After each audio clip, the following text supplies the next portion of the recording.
জারি করা হয়েছে।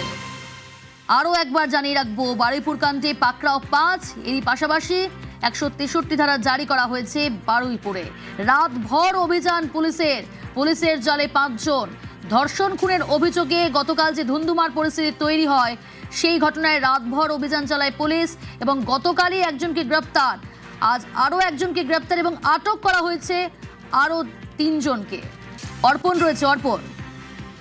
একদমই, দেখো 3 জনকে আটক করা হয়েছে এই ঘটনার সঙ্গে জড়িত সন্দেহে, তাদেরকে জিজ্ঞাসাবাদ করা হচ্ছে। তুমি জানবে যে 6 জনের যে স্পেশাল টিম গঠন করা হয়েছে এই তদন্ত করার জন্য। এই টিমের সদস্যরাই এই তদন্ত চালিয়ে যাচ্ছেন এবং তাদেরকে আটক করা হয়েছে, তাদেরকে জিজ্ঞাসাবাদ করছেন।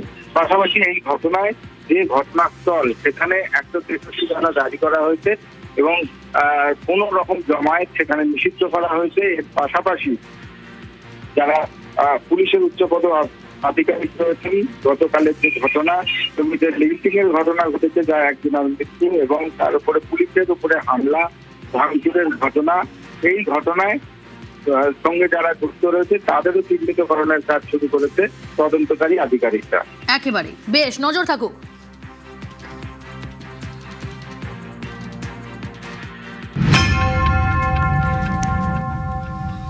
নাবালিকাকে ধর্ষণ খুনের অভিযোগ, বারুইপুরে তুমুল উত্তেজনা।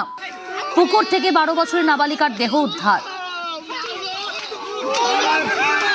দেহ আটকে রেখে বিক্ষোভ স্থানীয় বাসিন্দাদের।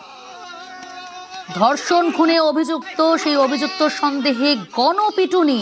দুটো ছবি দেখাচ্ছি আপনাদের। পাশাপাশি গতকাল যে উত্তপ্ত পরিস্থিতি তৈরি হয়, নাবালিকাকে ধর্ষণ খুনের অভিযোগে উত্তপ্ত বারুইপুর। তুমুল উত্তেজনা।